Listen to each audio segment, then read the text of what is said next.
The rocket equation, derived by Tsiolkovsky in 1897, underpins the design of every rocket flown. At its core, it is an equation to calculate how much a rocket's velocity will change given a certain amount of fuel. This will influence everything from the size of the rocket to the payload it can carry into space. To derive this equation, we make two assumptions. First, there are no external forces present on the rocket. Second, that the fuel is ejected from the rocket at a constant velocity. Crucially, we do not need to assume anything about the shape of the rocket, the type of fuel, or any other properties of the rocket. The equation holds for any situation where our first two assumptions are true. We'll discuss later on whether these assumptions are reasonable in practice. The most straightforward way to derive this equation is by considering the momentum of the rocket. To begin with, we look at our rocket from a stationary frame, and we give it an initial mass and velocity. We want to eventually find the total change in momentum when we've ejected all the rocket fuel, but we'll start by shooting one small piece of fuel. Now this will reduce our rocket's mass a little, while increasing its velocity a little as well. Now, the fuel particle's velocity might not be obvious right away, so let's change perspectives and look at this setup in the rocket's frame of reference to make things clearer. In the rocket's frame, the fuel is ejected at its ejection velocity, and when we take this back to the stationary frame, we have to add the frame's velocity on all the objects. Now that we have the mass and velocity of all the objects, it makes sense to consider the momentum of the entire system. Since there are no external forces, the momentum of the rocket system is conserved. If there were any external forces, such as gravity or aerodynamic drag, we would have to consider them right here at this step, but we won't in this video. Plugging in the values into our momentum equation and expanding, we can quickly cancel out some of the terms. Now we make one last important assumption.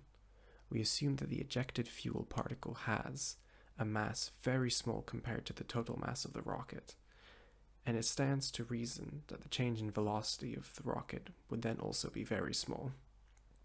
This allows us to cancel the delta m delta v term, since combined it will be effectively zero. With this step, we now only have two significant terms left.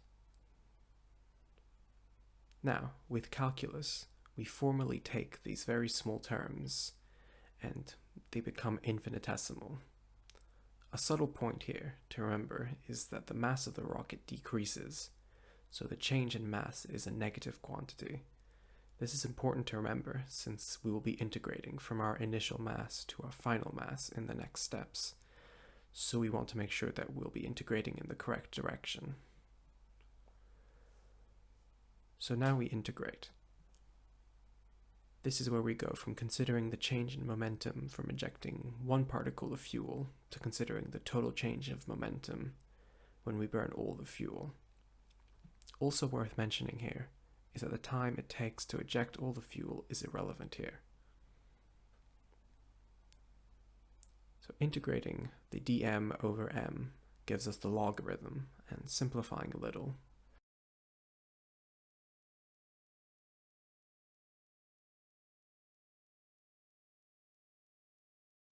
traditionally, this is graphed showing the exponential growth of the mass ratio necessary as delta V increases. However, I find the logarithm form more clearly demonstrates the fundamental limitations for rockets, the so-called tyranny of the rocket equation. As the mass ratio increases linearly, the final velocity achieved only keeps up logarithmically. It does not asymptote, but our returns for increased fuel diminish greatly and very quickly.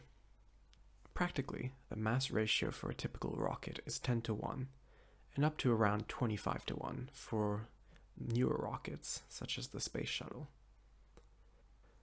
Another practical consideration is to compare a planet's escape velocity to the delta V a rocket can produce.